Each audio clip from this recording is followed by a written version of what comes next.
you won that money. Seriously, to get to It was Miami. awesome, bro. It was a full house.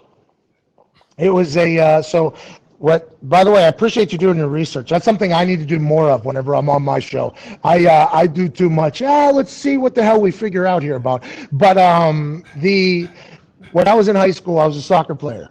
I had a lot of schools looking at me for soccer. And the first time I kicked the football, I kicked like a 60-yard field goal, like literally the first time I kicked it. So it was one of those things where my dad and I used to go up to my high school football field and kick for hours at night. He would shag it. He can't throw a football still to this day because he blew out his shoulder with us shagging the ball I was kicking. And there was a real decision that had to be made on whether or not I was going to be a soccer player or a football player, whether or not I wanted to run 7 miles and kick a ball or run 3 steps and kick a ball. That was a decision that had to be made. And when I was in high school, I didn't play till my junior year, played my senior year.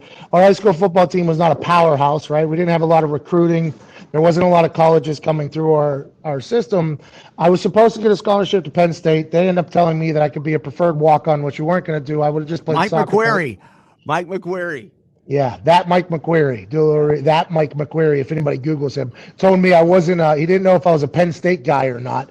So I was probably going to play soccer. Kent State offered me a scholarship my senior year to go kick for the Golden Flashes. And then like a month before signing day, I got a call to ask if I wanted to come compete against Florida kickers in front of a bunch of college coaches in a college showcase. And it was like a week and a half out until it had to happen. They sent us the information. It was like $1,500 if you counted the airfare, the hotel, and the camp. And how old are you? You're like 18 at the time? Yeah, 17 probably. Yeah, and this is back whenever of poker had dominated everything. Chris Moneymaker, this relatable pudgy guy from the Midwest, had just won $7 million playing Texas Hold'em. In my neighborhood where we grew up, there was a poker game happening, like 50-cent dollar ante, like every single night basically. In everybody's garage, we all thought we were going to become these massive World Series of Poker stars. Like that was a real thought for us.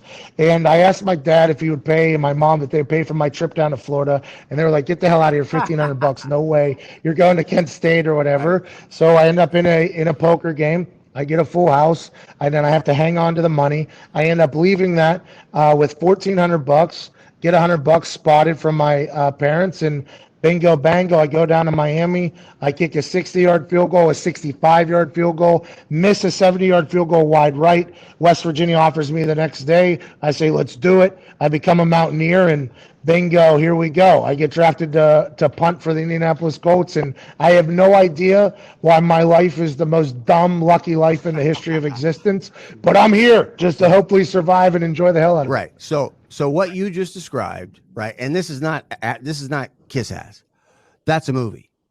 The card game, yeah. And I think and it's probably because you relate this to reporters to a certain extent, but it's also the reporters. But you're a storyteller, man. And then when I read that thing, he's playing around with a screenplay. Have you thought, and WWE, but have you thought about